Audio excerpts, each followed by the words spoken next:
안녕하십니까. 이번 시간에는 근생건물 전세 사기에 대해서 보도록 하겠습니다.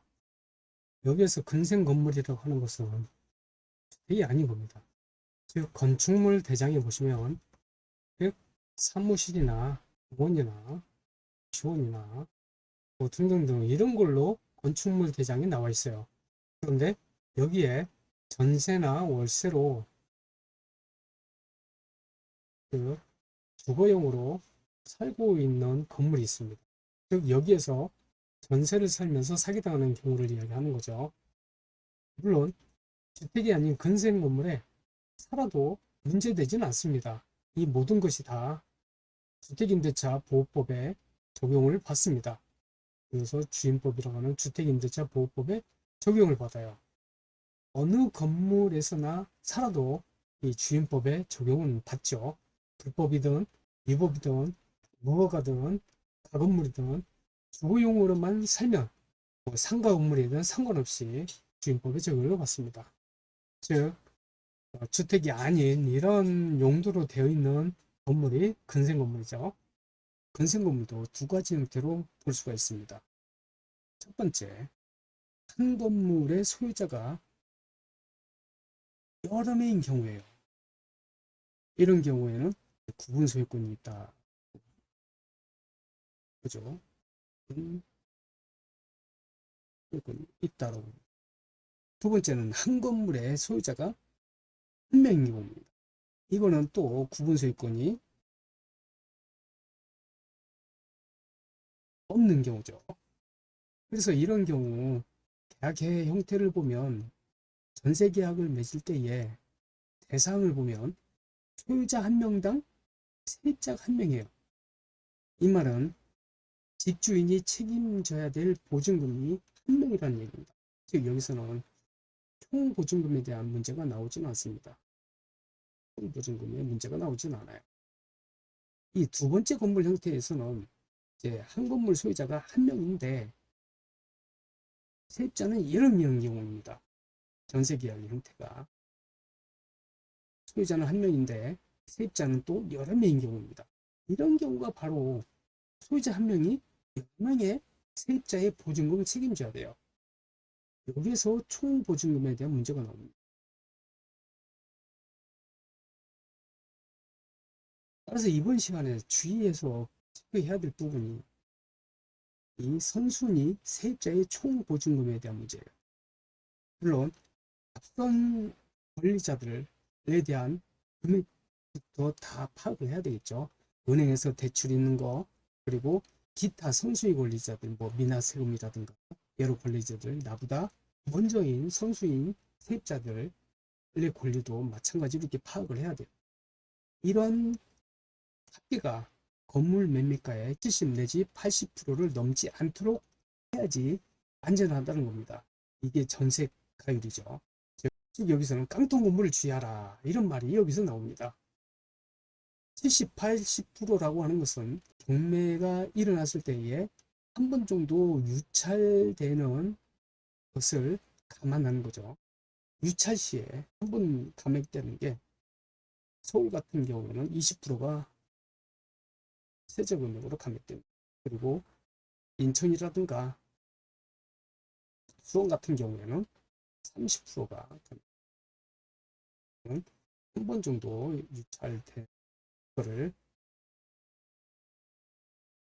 예상한 그런 퍼센트죠. 이게 전세가입니다.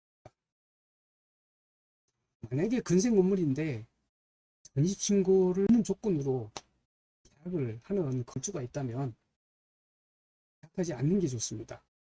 또는 그러면 전세금 등기라도 해달라 이렇게 요구를 할 수 있겠고, 물론 전신고를 하지 않는 조건으로 계약한다고 해서 그 건물이 다 사기치는 건 아니에요.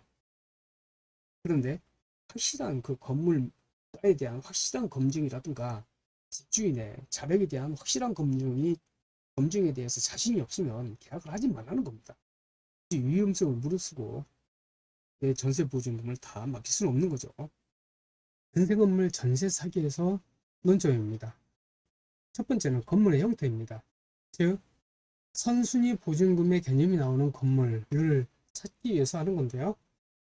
이게 건물은 집합 건물하고 단독 소유 건물로 나뉠 수가 있어요. 부분 소유권을 기준으로 집합 건물은 부분 소유권이 있는 거고 단독 소유 건물은 구분 소유권이 없는 거죠.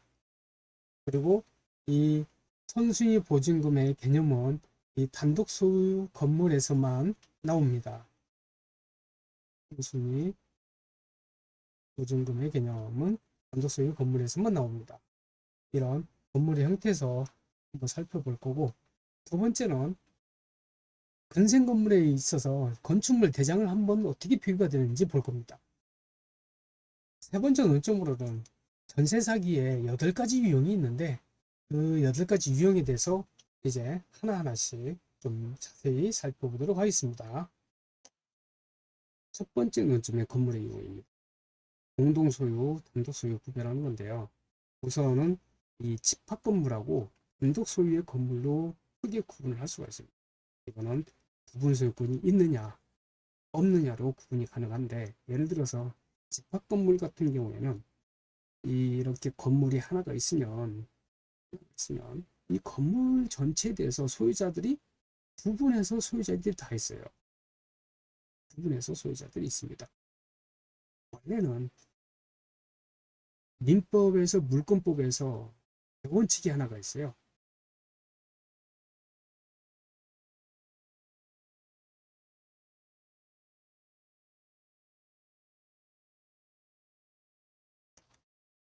일물 일권주의라고 해서 하나의 물건에는 하나의 소유권이 있다라는 게 원칙입니다.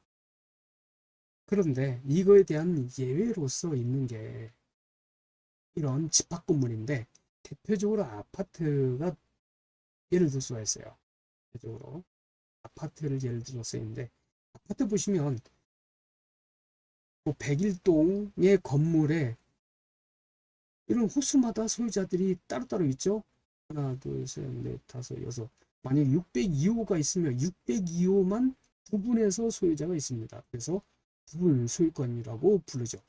그래서 이렇게 건물에 있어서 한쪽만 구분해서 소유자가 있는 거, 구분해서 등기부등본이 만들어질 수 있는 건물이 집합 건물이에요. 그래서 구분 소유권 있는 건물을 집합 건물이라고 보고 있습니다. 좀 더 간단히 말해서는 등기부등본이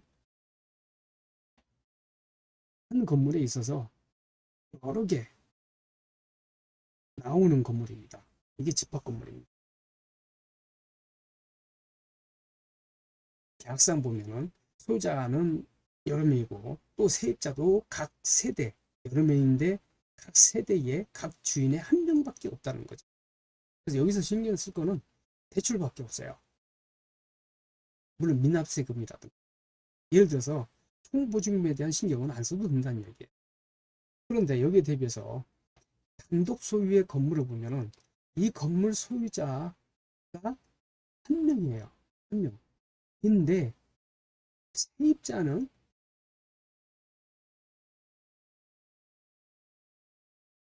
여러 명. 즉 여기서는 이 세입자가 여러 명이기 때문에 총보증금에 대한 문제가 나와요. 대표적으로 집합 건물에 해당하는 주택의 종류들이 아파트, 연립주택, 다세대주택 이 두 개를 합쳐서 빌라라고 그러죠. 그리고 오피스텔, 도시형 생활주택 이런 것들이 있어요. 구분 소유권이 있는 것들. 근데 단독 소유 건물은 협의의 단독주택하고 다중주택, 다가구주택 이게 단독주택의 종류죠.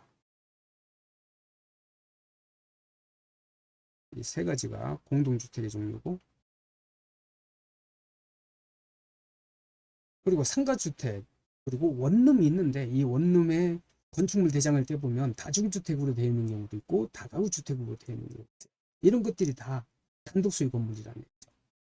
물론 여기서 도시형 생활주택에 있어서 원룸이 있어요. 이런 이때의 원룸은 집합 건물이죠. 건물의 형태는 이렇게 집합 건물의 형태하고 단독 소유의 건물의 형태를 볼 수가 있습니다. 그런데 총보증금은 그런 단독 소유의 건물에서 나온다는 얘기죠. 2편 건축물 대장입니다. 우선 이 건축물 대장에는 요약본하고 정본이 있습니다. 이 정본은 세움토어라는 사이트에서 뗄 수가 있고요. 요약본은 각 지자체에서 부동산 정보를 종합적으로 제공하기 위해서 만든 사이트가 있습니다. 서울은 서울 부동산 정보 광장이고, 뭐 예를 들어서 경기도 같은 경우에는 경기 부동산 포털이라는 그런 사이트를 운영을 해요. 예를 들어서 서울특별시 같은 경우에 부동산에 관해서 종합적으로 정보를 제공하기 위해서 운영하는 사이트입니다. 서울 부동산 정보관장이라고 하는데, 여기서 한 주소를 가지고 열람을 좀 한번 해보도록 하겠습니다. 부동산 종합 정보를 들어가시면 여기에 주소를 집어넣게 되어 있는데, 집원인지 도로명 주소인지 선택을 하는 거고요. 지금 아직까지는 제가 집원에 익숙해 있으니까 이걸 지분을 해볼게요. 자치구는 강학구, 인천동 일반이고요.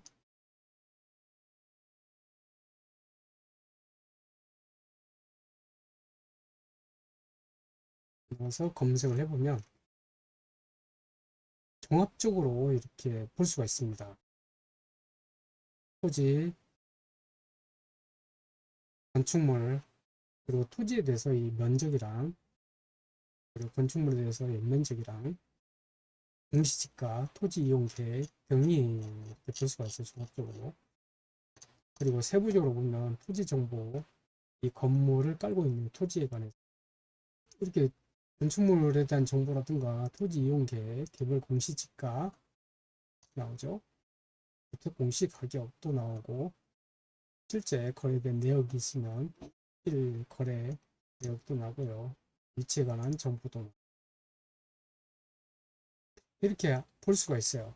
지금 저희들은 건축물에 관한 정보, 건생에 대한 정보를 보기 때문에 이 건축물을 보시면 주 용도가 2종 근린 생활 시설로 되어 있습니다. 구체적으로 보시면 도시원으로.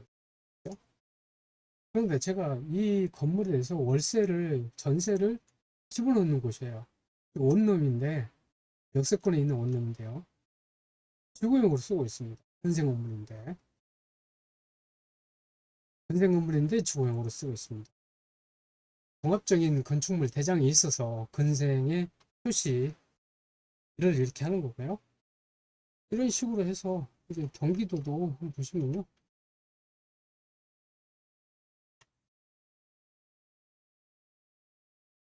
경기 부동산 포털 이렇게 있는데, 경기 부동산 포털입니다.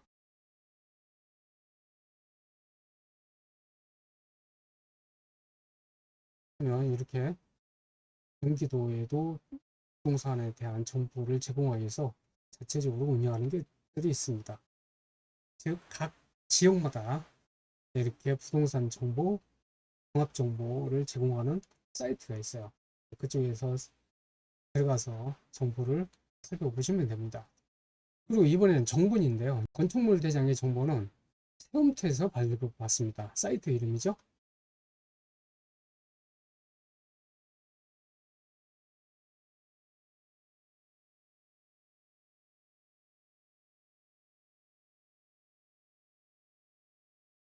세움트 건축물 건축행정 시스템 세움트 이렇게 나와 있죠. 여기 해서 회원 가입하시고 로그인해서 건축물 대장 팔고 들어가 볼 수가 있습니다. 로그인해서 제가 들어왔습니다. 그래서 여기서는 건축물 대장을 발급하기 위해서 민원 서비스에서 건축물 대장 발급 선택을 하면 여기도 도로명 주소인지 지번인지 조회하라고 있죠. 지번으로 선택을 해서 서울특별시 하고 인천동 대지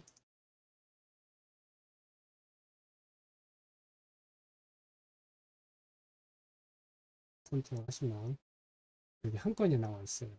건축물 대장 등록 건물이기 때문에 한 건으로 표시가 되어 있습니다. 신청, 명동기, 등급 신청.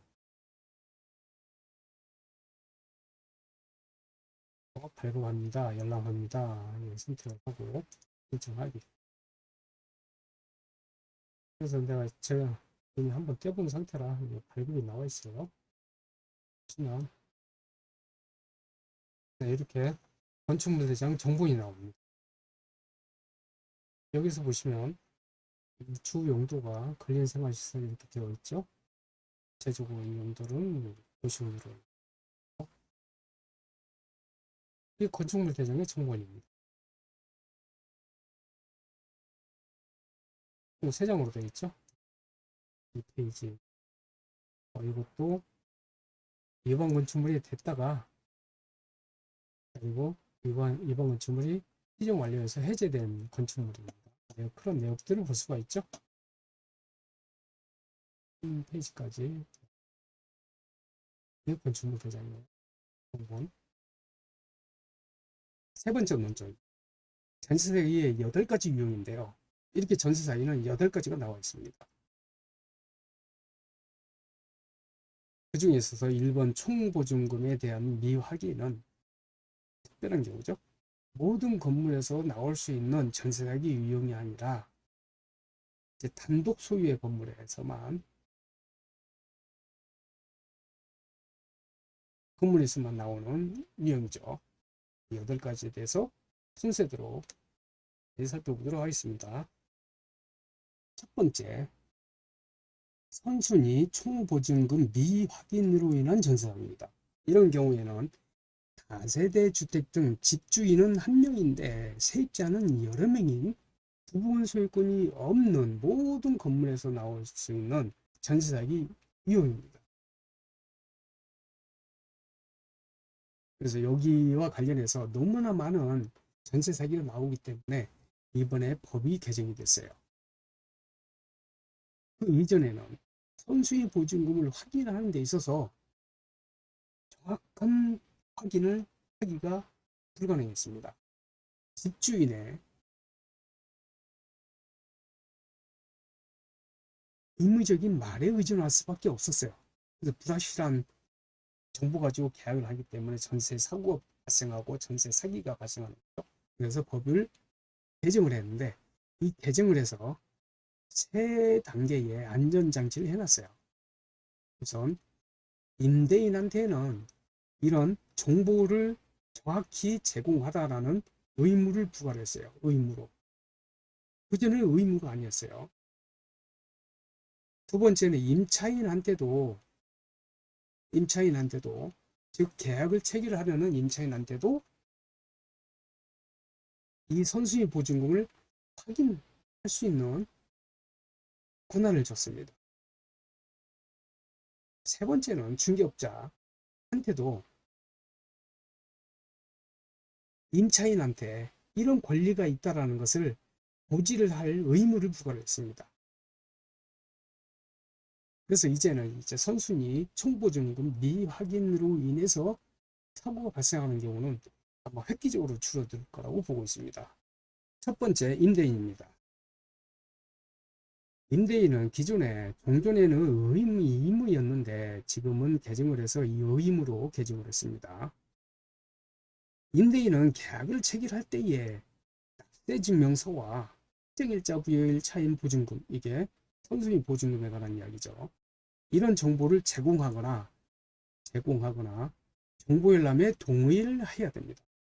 의무적으로 했죠. 주택임대차 보호법 3조 7항에 보시면 임차인한테 제시를 해야 돼요. 특정일자 부여일 차임 보증금. 다만 임대인이 임대차 계약을 체결하기 전에 열람을 동의함으로써 이에 가름할 수가 있습니다. 임차인이 열람을 하겠다라고 했을 때. 두 번째, 임차인입니다. 임차인은 비록 임대인의 동의를 받아 이렇게 확정일자 부여기간에 정보를 제공해서 요청할 수 있지만 앞에서 봤듯이 임대인은 동의를 해줘야 돼요. 해야 한다. 그래서 할 수밖에 없습니다. 그래서 임차인도 임대인의 동의를 받는다는 이런 형태를 갖추고 있지만 임차인이 확인을 할 수 있어요. 이런 확정일자 부여기간에 해당 정보를 요청을 할 수가 있습니다. 물론 확정일자 부여의 경우는 이를 거부할 수 없고, 세 번째 단계는 개업 공인중개사인데 법률상 용어죠. 중개업자죠.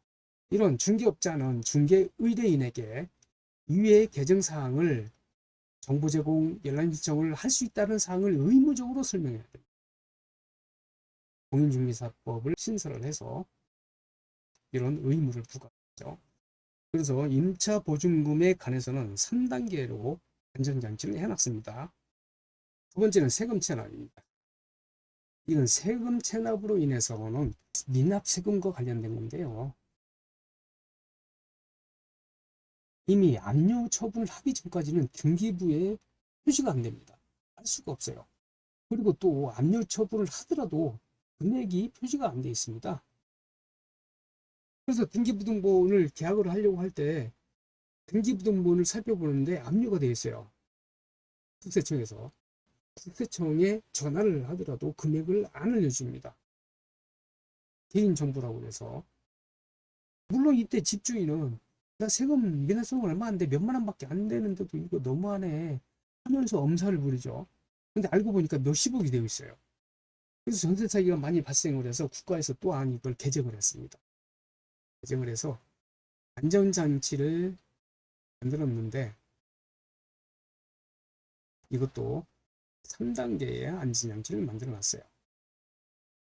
집주인인 임대인의 의무하고 임차인의 권리하고 그리고 또 중개업자의 의무도 해서 3단계로 만들어 놨습니다. 집주인 같은 경우요, 국세증명서를 제시해야 될 의무로 법을 바꿨습니다. 주택임대차보호법에 보시면 국세징수법, 지방세징수법에 의해서 국세증명서를 임차인에게 제시하라 하는 거죠. 그리고 다만 열람을 임차인이 열람을 하고자 할 때 동의함으로써 이에 가름할 수 있다. 임차인입니다. 미납세금의 열람권이 있어요. 임차인은. 국세징수법 그리고 똑같은 형태로 지방세징수법에서도 이렇게 형태가 나옵니다. 이런 주거용 건물이라든가 사용하려는 자는 임대인의 동의를 받아 열람을 신청할 수가 있다라고 이렇게. 그런데 여기는 더 나아가서 2항에 보시면 만약에 보증금이 1,000만 원을 초과하는 경우에는 임대인의 동의 없이도 열람을 신청할 수가 있습니다. 이게 아까 보증금하고 틀리죠. 세 번째 중개업자입니다. 이 개업공인중개사는 중개의뢰인에게 위의 개정사항을 정보 제공 열람 신청을 할 수 있다는 사항을 의무적으로 설명을 해요. 공인중개사법에 의해서 적용하죠. 아까 앞에서 살펴봤듯이 두 번째 국세징수법에 관해서도 열람을 신청할 수 있다라는 것을 중개의뢰인에게 설명하라는 얘기입니다. 이 더불어서 살펴볼 내용이 이 당했어야 될 문제예요. 당했어요. 즉 세입자가 살고 있는 그 건물에 대한 세금입니다. 건물에 대해서 부과된 세금은 이 법정기일과 상관없이 우선 변제가 돼요. 세금에서 법정기일은 보증금에 있어서 확정일자 의미예요. 즉 주세의 확정일자하고 보증금의 확정일자하고 우선 선순위가 먼저 찾아가는 게 원칙이죠. 근데 세금은 틀리다는 얘기예요. 세금은 그 건물에 부과된 세금에 있어서는 미납 세금에 있어서는 문제가 생겼을 때 만약에 확정일자 보다 늦더라도 세금 먼저 찾아간다는 얘기예요. 이것은 국가 우선주의의 법이죠. 이것도 또한 세입자한테 불이해 예측하지 못한 피해를 주기 때문에 법을 개정을 했습니다. 개정을 해서 원칙대로 순위에 따라서 하도록 했어요. 당연세이더라도 이런 예외 규정을 적용하지 않기도 했어요. 참고적으로 법정기일이라고 하는 것은 확정일자의 의미라고 그랬죠.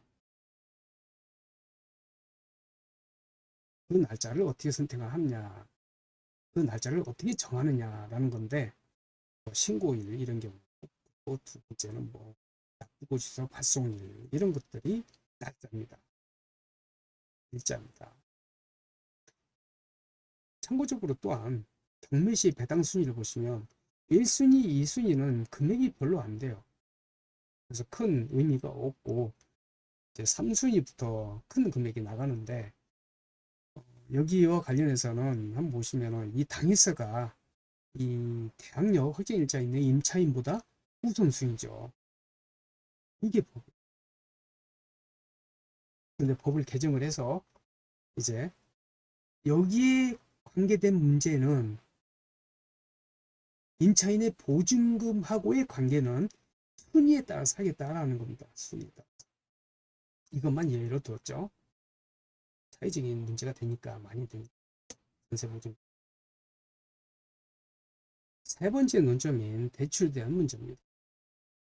이 대출도 집주인이 자기 집을 담보로 대출 받는 거 언제든지 할 수가 있어요. 집주인의 마음이에요. 근데 대출과 관련해서 이런 세 가지 형태가 볼 수가 있는데 우선 전세 계약 이후에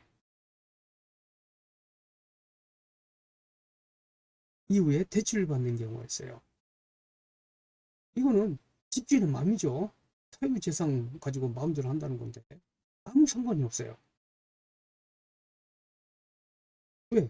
이후에 대출받는 거는 내가 선수이기 때문에 내 보증금은 우선순위로 보장을 받습니다. 그래서 문제가 안 돼요.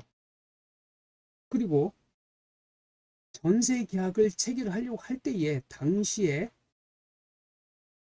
이미 대출이 되어 있는 경우입니다. 이런 경우도 문제가 안 되는 게 내 판단에 의해서 아 대출이 이만큼 있구나. 집 가격에 비해서 대출이 얼마가 안 되네? 아니면 약간 위험하지만 내가 그냥 집이 좋으니까 살까? 나는 선택을 할 수 있기 때문에 이건 전세 사기하고는 상관이 없는 거죠. 이것도 전세 사기하고는 상관없어요. 두 번째도. 세 번째가 문제인데 잔금일에 동시에 대출을 동시에 일으키는 경우입니다. 이런 경우가 문제예요. 이런 경우가. 이게 전세 사기죠. 이때는 문제가 뭐냐면은 이 대출하는 근저당권이 임차인 권리보다 은행이 선수이기 때문에 그래. 똑같은 날짜에 잔금을 치르고 그러면 임차 보증금에 대한 효과가 발생을 하겠죠. 그런데 그 효과는 다음날 0시부터 발생을 합니다. 근데 똑같은 날에 서류를 다 갖춰서 잔금 치르는 거 기다리고 있다가 잔금 치른 거 확인하고 그 날에 얼른 가서 은행에 대출 신청을 해요. 그러면 그 대출의 효과는 당일에 발생을 합니다. 이거는 다음 날에 발생을 하고 구체적으로는 다음 날 0시부터 발생을 해요. 누가 먼저예요? 은행이 먼저예요. 그럼 나는 등기부 등본을 떼고 계약을 하는 데 있어서 등기부 등본에 대출이 없는 걸 확인하고 계약을 했어요. 근데 며칠 있다 보니까 갑자기 등기부 등본에 대출이 잡혀 있고 내가 후순위가 됐단 말이에요. 너무나 황당하죠.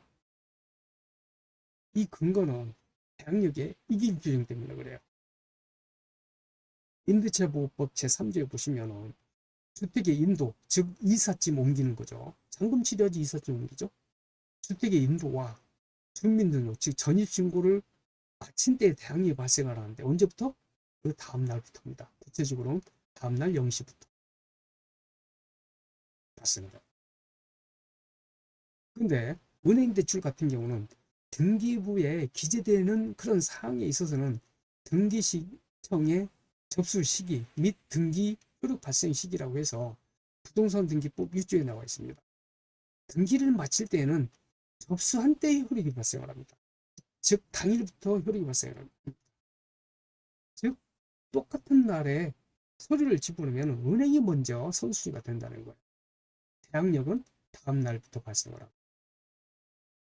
그래서 여기에 대한 예방 차원으로는 첫 번째, 잔금 치르는 날짜가 되기 전에 계약서를 작성을 했으면 잔금일 전이더라도 전입신고를 해놓습니다. 전신신고는 계약서만 가지고 가면 해주게 돼 있어요. 그래서 전신신고를 해놓으면은 효과는 대항력의 효과는 아직 발생을 안 해요. 대항력은 아직 없어요. 이 대항력이 되려면 이 전입신고도 있어야 되지만 전입신고 플러스 이삿짐 옮기는 것까지 해야 돼요. 점유까지 해야 돼요. 이거 이때는 잔금을 치러야 되는 거죠. 잔금을 치러야지 이삿짐을 옮길 수 있지 않습니까? 그래서 전입신고만 한다고 해서 대항력이 발생하는 건 아닙니다. 단지 은행에서 대출을 실행하려고 할 때는 항상 그 시점에 있어서 전입신고 열람을 해봐요. 그랬을 때 전입신고가 되어 있으면은 아, 내가 후순이구나 라고 생각해서 대출을 안 해줍니다. 물론 이런 규정들을 철저하게 지키지는 않아요. 모든 은행들이. 이거는 완벽한 대책이라고는 볼 수는 없습니다. 그래도 효과는 있어요. 지키는 은행도 많기 때문에. 이 두 번째는 등기소가 쉬는 날에, 은행이 쉬는 날에 잔금 날짜로 잡으라는 겁니다. 그러면 그날에 접수를 못하죠. 그날에 은행한테 대출 신청을 못하죠. 즉 주말이나 휴일날에, 즉 일요일날에 예를 들어서 잔금일이라고 해보자. 잔금 일요일이 그러면은 이 보증금 같은 경우에는 다음날 0시부터 발생을 하니까 월요일날 0시에 발생을 하죠. 효과가. 근데 대출 같은 경우에는 일요일날 못하지 않습니까? 그래서 월요일날 접수를 해야 되는데 월요일날 하더라도 은행이 문을 여는 9시 또 등기소 직원이 출근하는 9시에 시작을 해요. 그래서 보증금이 선순위입니다. 이게 더 빠르죠. 근데 문제는 이 대출을 받아서 잔금을 치르는 세입자한테는 또 효과가 없어요. 오로지 자기 돈으로 하는 사람한테는 효과가 있는 거죠. 추가적으로 절대로 해서는 안 되는 행동이 있습니다. 집주인이 요청을 하더라도 전입신고를 늦게 하거나 중간에 전출하는 거는 하면 안 돼요. 중간에 사정이 있으니까 관리비 좀 이번 달에 빼줄게. 그러면서 하루만 전출을 해달라 하면은 이거는 나 전세보증금 사기칠 거니까 협조 좀 해줘 하는 말하고 똑같아요. 절대로 해주면 안 됩니다. 그리고 계약서 작성을 할 때 특약사항에 이런 문구를 써놓아도 압박하는 의무는 있습니다. 잔금일 다음 날까지, 즉 임차인이 대항력을 갖추기 전까지 계약 당시의 등기부등 상태에 변화를 줄 수 있는 행위, 대출 등을 금지하고 이를 어길 경우 계약 해지 및 손해배상으로 계약금의 2배를 반환한다 등의 경고 문구를 특약사항으로 넣으면 어떤 압박적인 의미는 있죠. 단지 이런 문구도 집주인이 처벌을 각오하고 사기치려고 하면 의미가 없는 규정이죠. 네 번째, 소유권 이전으로 인한 전사입니다. 이 소유권 이전 같은 경우에도 여러 가지 형태가 있을 수가 있어요. 전세 계약을 했는데 그 이후에 소유권 이전하는 경우, 이런 경우는 문제가 안 돼요. 왜? 기존 임대차에 의해서 매수인이 승계를 하도록 되어 있습니다. 그래서 문제가 안 돼요. 세입자도 또한 기존 계약을 해지할 수 있는 권한이 있어요. 상당한 기간 내에 이의를 제기함으로 인해서 기존 임대인으로부터 임대차 보증금을 반환받을 수 있다 라고 해서 대법원 판례에서 나온 내용입니다. 그래서 전세계약 이후에 소유권 이전하면은 그런 문제는 되지 않습니다. 근데 두 번째에 문제가 되는 게 이것도 또한 잔금일에 동시에 소유권 이전하는 경우, 물론 이런 것도 두 가지 형태로 볼 수가 있는데, 공개적으로 하는 경우하고 몰래 비공개적으로 하는 경우가 있습니다. 이 공개적으로 하는 경우는 이제 갭 투자죠. 또 어떤 집에, 특히 신축 빌라에 전세 계약을 할 때에 이런 경우가 많은데, 내가 이 집을 사는데 잔금은 이 보증금, 전세 보증금을 받아서 치를 거예요. 이렇게 경우가 있어요.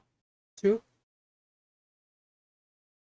집값이 2억이라고 한다면 내가 5천만 원을 투자를 해서 전세 보증금 1억 5천을 받아서 잔금을 치르겠다라고 해서 공개적으로 하는 경우가 있어요. 이런 경우도 문제가 안 되는 게, 이거는 또 선택을 할 수가 있습니다. 위험하다고 생각하면 내가 안 하면 돼요. 근데 집이 워낙 좋아서 내가 혹해서 계약을 하면 내가 잘못한 거지. 이건 전세 사기로 할 수가 없죠. 근데 문제는 이제 비공개적으로 하는 거예요. 잔금일 날에 소유권 이전할 때 공개적으로 하는 경우는 갭 투자 형식이에요. 이 경우는 문제가 안 되죠.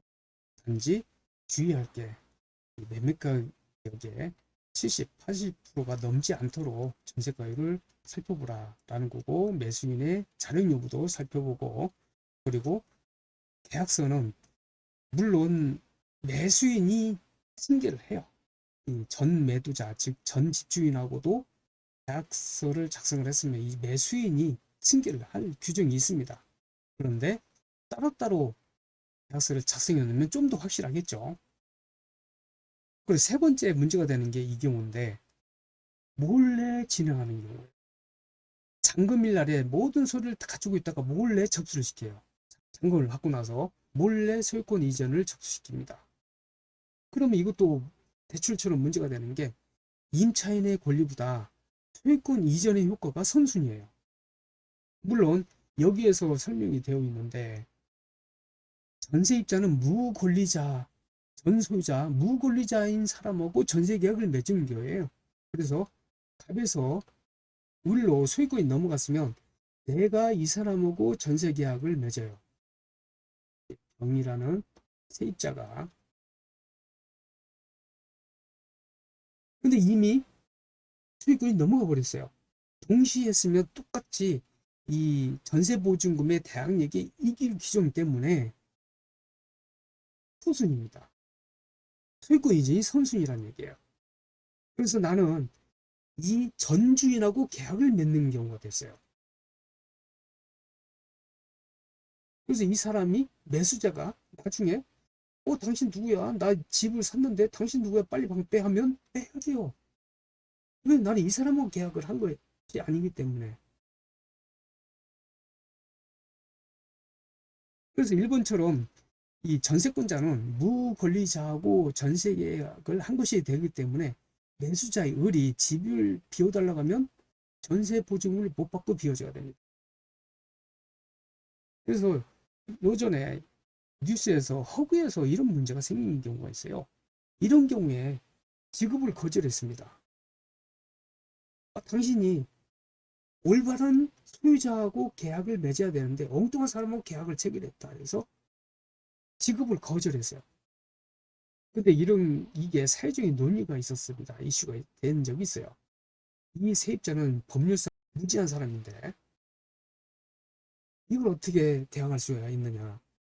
계약 당시에 허구에서 전세보증금 보장이 된다 해놓고 보증금도 다 받아놓고 지금에 와서 안 된다고 하는 게 말이 안 된다 해서 사회적인 문제가 된 적이 있어요. 그래서 이런 경우에는 지급하기로 했다 했는데, 뭐 이건 논리상 문제가 되기 때문에 나중에 계약한 사람은 이런 보호를 안 해주겠죠. 이 대항력의 이길 규정 때문에 생기는 겁니다. 이거 대출하고도 똑같은 형태죠. 구조형태죠. 부동산 등기법 보면 등기, 소유권 이전 등기를 마치는 경우는 그 등기의 소유권 이전의 등기 효과는 접수한 때 당일날에 발생을 합니다. 근데 이 대항력 보증금은 다음 날에 발생을 하죠. 그래서 예방도 똑같아요. 등기소, 공무원이 쉬는 날을 잔금일로 정하면 된다는 거고, 그리고 또 특약사항에 아까도 썼던 내용, 잔금일 다음 날까지, 즉 임차인이 대항력을 갖추기 전까지 계약 당시의 등기부등본 상태의 변화를 줄 수 있는 행위를 금지하고 이를 어길 경우 계약 해지 및 손해배상으로 계약금 2배를 반환한다 취지의 문구를 넣어놓고, 또 매도인도 전세보증금에 대해서 책임을 진다는 취지의 문구를 넣을 수만 있다면 확실하겠죠, 뭐가. 근데 매도인이 이런 문구까지 쓰면서 계약을 하려고 하지 않겠죠.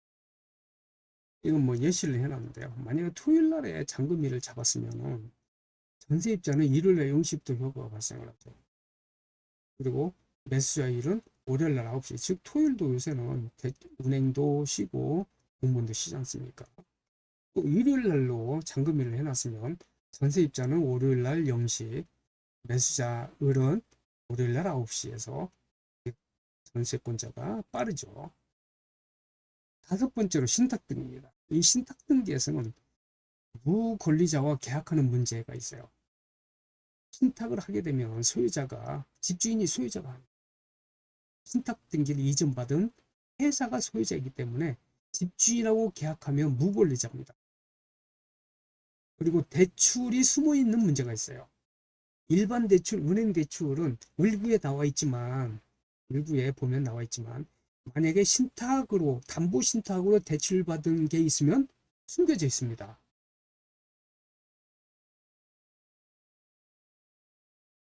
담보 신탁으로 받는 대출이 있으면 숨겨져 있는데, 이 담보 신탁으로 받는 금액이 대출이 훨씬 잘 나와요.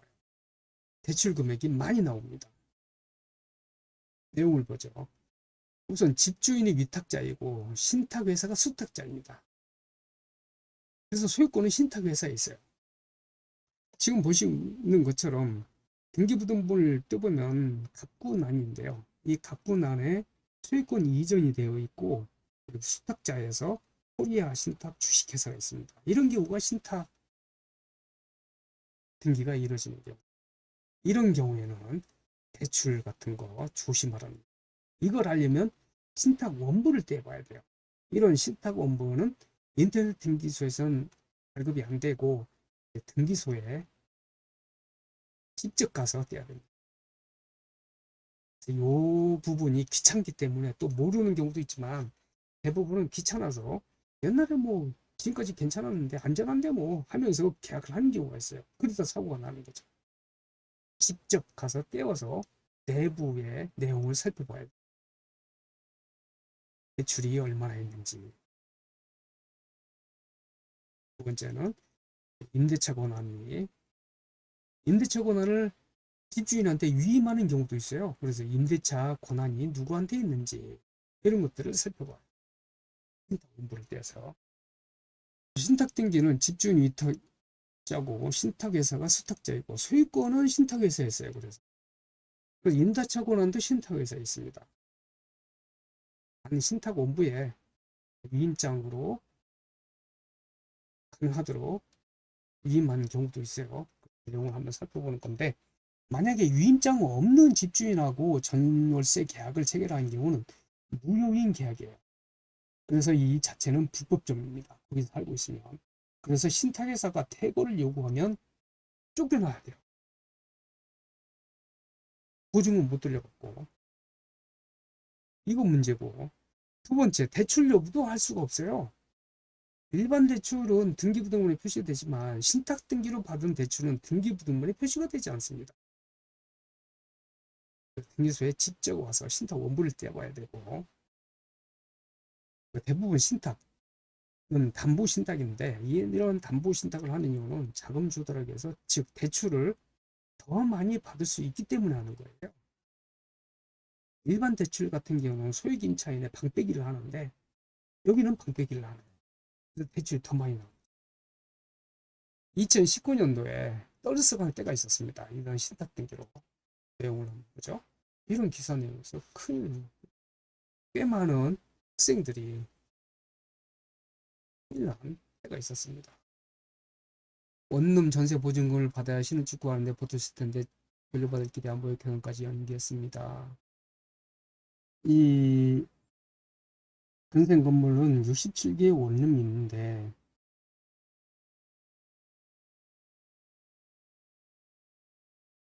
신탁에서 담보로 맡기고 새마을금고로부터 25억 가까이 대출을 받았고, 그리고 67가구, 원주금 37가구는 담보신탁 대출 이후에 들어온 후순위 수익자들이에요. 후순위 권리자들. 이 37가구는 못 돌려받는다라고 생각하시면 돼요. 이 사람들이 이 37가구에 해당하는 세입자들이 대부분 학생들인데, 젊은 직장인들이 이 고생을 하고 있어요. 다음은 무권리자와 계약하는 거예요. 즉 가짜 집주인 행세를 하는 사람하고 계약을 하는, 사기당하는 거죠. 이건 사기당하는 거예요. 이때는 진정한 소유자인지 여부를 확인하는 거예요. 신분증으로 확인하는 거예요. 주민등록증의 진위 여부를 확인하는 방법은 전화와 인터넷이 있는데, 전화가 조금 빨라요. 행자안전부 제공 1232 누르고 순서대로 누르면 확인할 수가 있습니다. 운전면허증은 전화 인터넷이 있는데, 이때 운전면허증은 또 인터넷이 빠릅니다. 뭐 계약할 때 어떻게 하느냐 라고 한다면 방법은 많이 있어요. 계약서 작성하려고 할 때 집주인의 신분증, 즉 확인할 수가 있어요. 등기부등본하고 대조하면서 확인할 수가 있습니다. 그러면 이거 뭐 신분증 잠깐 찍어도 되죠? 그래서 사진 좀 찍고 전화 좀 하고 올게요. 그래서 밖에 나가서 사진 찍은 신분증 가지고 확인해 볼 수도 있고, 그리고 인터넷으로 확인한다면 뭐 집에 준비하고 있어, 내가 정보를 불러줄게 해서 그냥 얘기하게 하고, 그 전화로 인터넷으로 여기 들어가라 그러고 신분증 정보를 불러주면 확인할 수가 있는 거죠.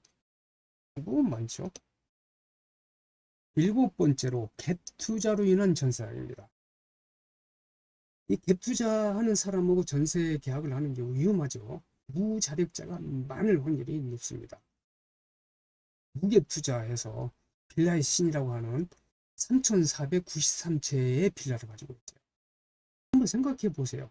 3,493채예요, 빌라가. 지금 당사자는 내 소유의 빌라가 몇 채나 있어요? 내 집이 있긴 합니까? 없죠. 없으니까 전세 사는 거고. 집 한 채가 없어서.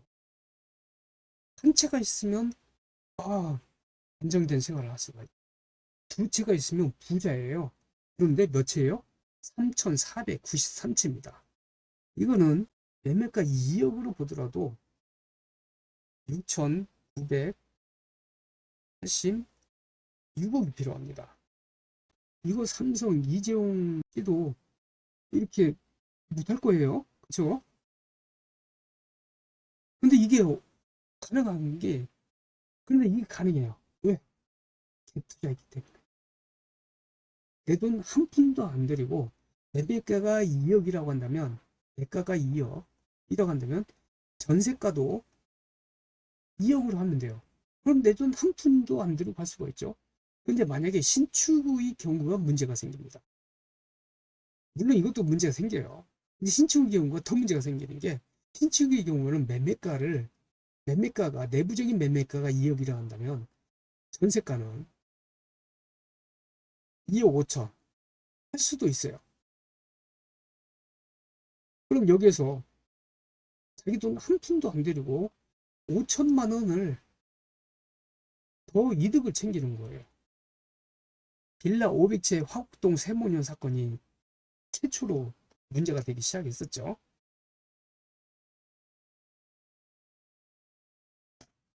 이것도 기사를 한번 보시죠.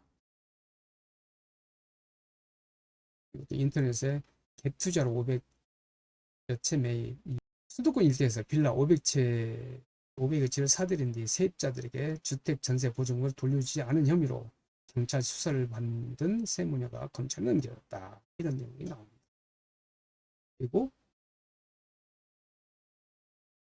최근에 확인한 내용입니다.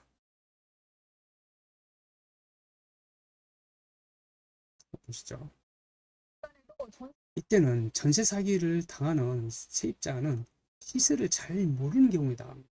그래서 반드시 시세를 잘 파악을 해야 되고, 특히 신축 같은 경우에는 시세가 형성이 안 되어 있어요. 신축에 집이 새 거라고 해서 전세로 들어가는 거 굉장히 주의하셔야 돼요. 여러 가지 시세 파악을 하는 방법이 있는데 가장 현실적인 방법은 주변 중개업소를 여러 군데 다니는 거예요. 한 군데만 다니는 게 아니라. 여기에 대해서 무자본 갭 투자에 대해서 정부 대책을 세웠는데요.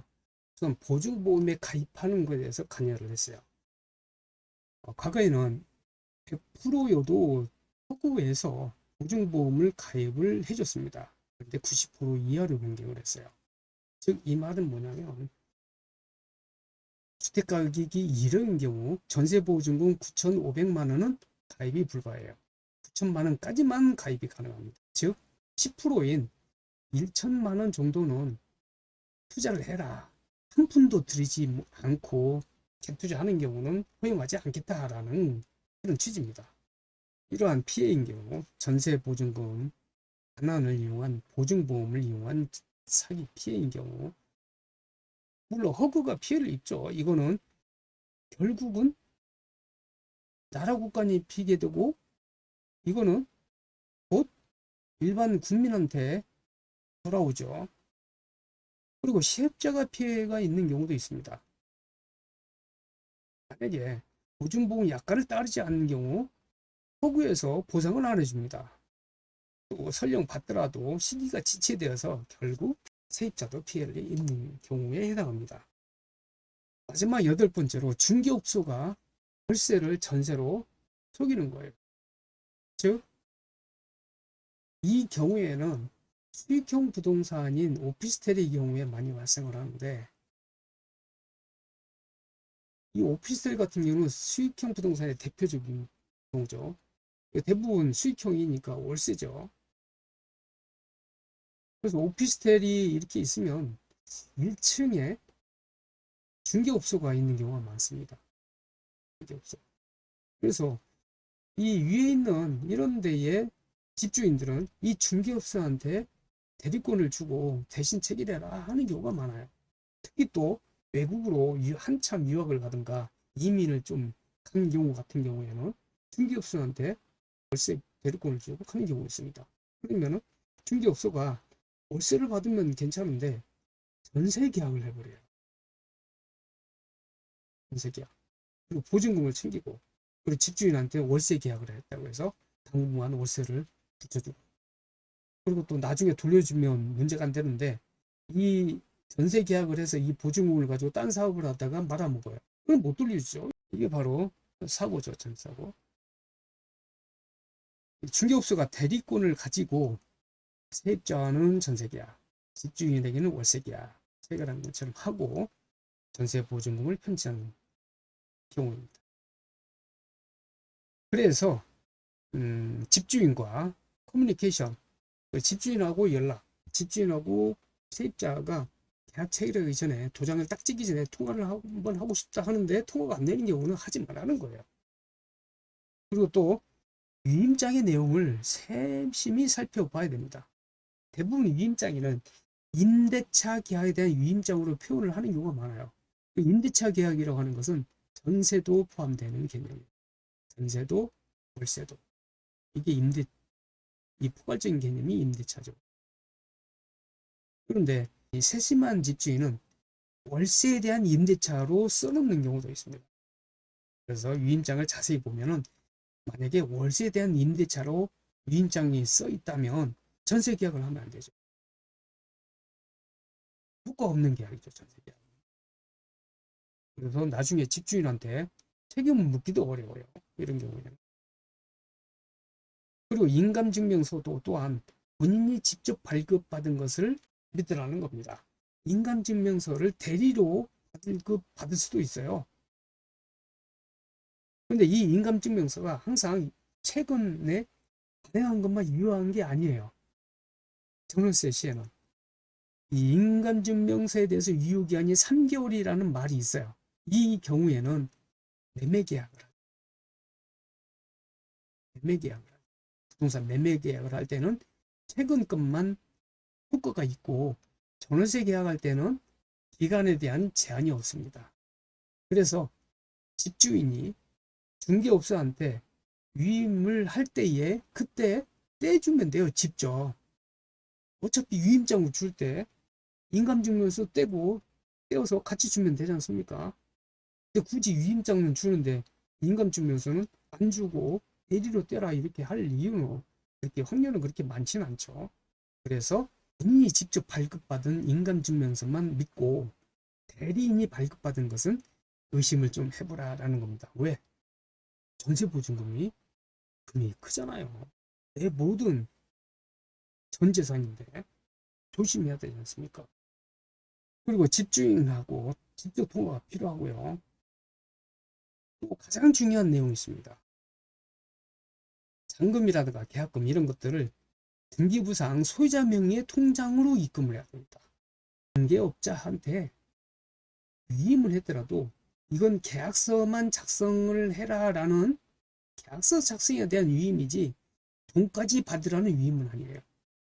그래서 계약서는 중개업자고 하더라도 잔금 큰 금액 같은 경우에는 반드시 통장으로 소유자의 명의의 통장으로 입금을 하는 겁니다. 근데 최근에 이런 내용이 있어요. 위조한 신분증으로 통장을 개설한 경우도 있더라고요. 은행이 위조한 신분증을 걸러내지 못하고 통장을 개설해 준 경우도 있습니다. 지금까지 본 거 정리 한번 해보죠. 우선 깡통 건물을 조심해야 됩니다. 대출이라든가 여러 가지 합쳐서 매매가의 7, 80% 이하가 되도록 하라.